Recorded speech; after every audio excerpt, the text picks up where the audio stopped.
50 Cent is back in the headlines, this time over claims that never made it into his documentary about Sean Diddy Combs.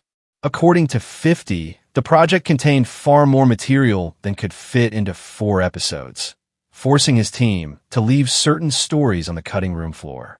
One of those alleged claims involved a private situation connected to Diddy's past relationships, including links to someone previously associated with Tupac Shakur. Because of time constraints, those details were ultimately left out. But 50 has since suggested that instead of waiting for another installment, he may release unseen footage directly on YouTube. He also revealed that since the documentary aired, more people have been coming forward with additional information, raising new questions about what's driving his continued focus on Diddy. Comedian TK Kirkland recently weighed in, arguing that many people are missing the bigger picture. While some see 50's approach as attention-seeking, TK suggests there may be a deeper personal angle behind it, one tied to past relationships and unresolved tensions. Out of all the women in the world that Diddy could have gotten with, he chose 50 Cent's baby mother.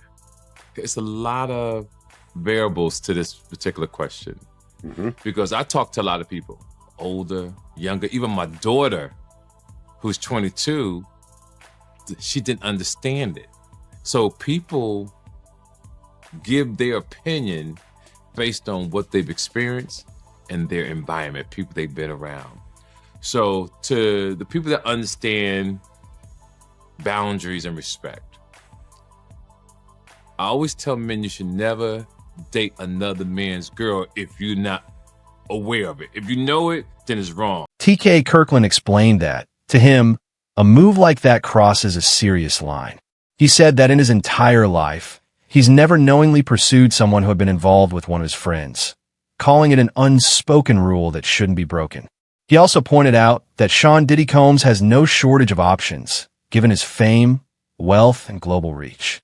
Because of that, TK believes the decision wasn't random at all.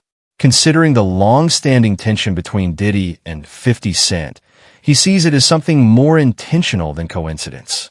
He went after the baby mother of one of his rivals. Exactly. Someone who had been taking shots at him for years. Absolutely. On purpose. And he went after her knowing that they had beef. Right. And slutted her out. Just slutted her out. Slutted out. Having a whole basketball team run a train on her. Totally and did. I just totally the whole agree. thing, right? Totally agree. Right. But his reputation from when he worked at Uptown, I'll be sure's girlfriend. Oh, Kim Porter. Kim Porter. Right. That's his reputation. I'll be sure his baby mother. Baby mama. Yeah. Then Eric Serm, his friend, the one that had his baby, Mia. So he's had a reputation of going after people. Tupac's ex-girlfriend. He got a baby with her too. Exactly. Yeah. So my point that I'm making to the men listening, well, if you don't understand this, then you're just poorly educated and don't really have common sense. It's a no-no. There's no way I would go after Vlad's ex-girlfriend. Right. I'm so loyal that if I met a woman and she said, oh yeah, I used to date Vlad. Oh, I can't f you, baby. Right. I won't even put excuse my language, because that's how I move. Other people don't move like that, but you see me in Paris, you see me all over the world. Why would I want to do that to mess up a relationship? While 50 Cent's documentary has drawn major attention and praise, not everyone sees it as flawless. Gene Deal has stepped forward with pointed criticism, claiming that certain elements weren't entirely original, and that some of his insights may have been used without proper credit.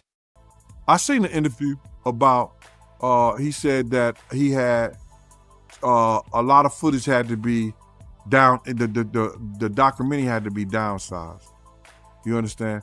I don't really believe that, because a documentary is a documentary, and they could have had 45 minutes, they could have had an hour, to each one of those.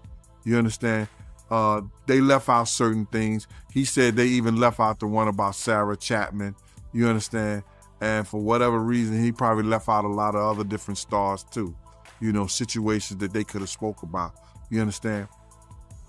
I have a problem with the documentary, and I'm just gonna let you know that the reason I have a problem with the documentary is that they know that they took my idea. You understand? They know that when I came to them, I laid out what they should do and how the documentary should be. You understand? She could say whatever she want to say. I talked to those producers before I even talked to her. They wanted to know what I had, what I was bringing, my pictures, all that stuff like that. And I told them about me, Tim, and Kirk. You understand what I'm saying? And how it would go. They did the same thing. This ain't the first time they stole from me, man. You know, if you look at the Notorious Big, if you watch the Notorious Big, that part about the shoes, I had that in my book. And I was talking to K.O. Copeland. He was one of the writers of that movie. And I told him about when I let Big use my shoes at Soul Train Award. You had this old flunky ass dude, Mike B, get on Angie Martinez's show and talk about, yo, Big, he wore mixed max shoes and he went out there and performed. When you go look at the film, when you go look at Big performing that on that show, ain't nothing mixed match about them shoes. There was $800 Maury's, size 14D. Big World 14E. E means that his shoes is a little wider than mine. He struggled, but he put them on and he went out there and performed. Those was my Gators that he had on. You understand? They did a little skit trying to disrespect me in the movie. You understand? And they said something about, oh, we got this from Big Tex. Gene also addressed rumors that 50 may release additional content online in the future. He believes that if more footage is released, Diddy won't be able to stop it. In Gene's opinion, if the documentary could have been shut down, it would have already happened to him. That reveals how much influence Diddy either still holds or no longer holds behind the scenes. That documentary, and if 50 do another one, and I heard he's gonna put it on YouTube or do whatever he's gonna do, Puff ain't gonna have nothing to do with that. Puff ain't gonna have nothing to do to try to stop that because he can't. Because if he could stop it, it would have been stopped. You know why he can't stop it? Because Puff know people right there at Netflix. Don't think he don't. And I don't know if this guy still worked for them, but he was part of the flavor unit, Shakim. He was part of the flavor unit. He was good friends. He was cool with Puff and them. Flavor unit and them, Queen Latifah and them, they was cool with Puff. If Puff would have sent a cease and desist over there and they could do it and he had the power and they wasn't right, they would have been done it. You see it's still rolling, right? It's still going on, right? He ain't got that power no more. You understand? Now, could he sue them because they used his likeness or used them and stuff like that? I don't know. I'm not that versed in they using him. You understand? If they can steal your whole damn idea, your whole damn idea, why can't they steal your whole damn intellectual property? That's what they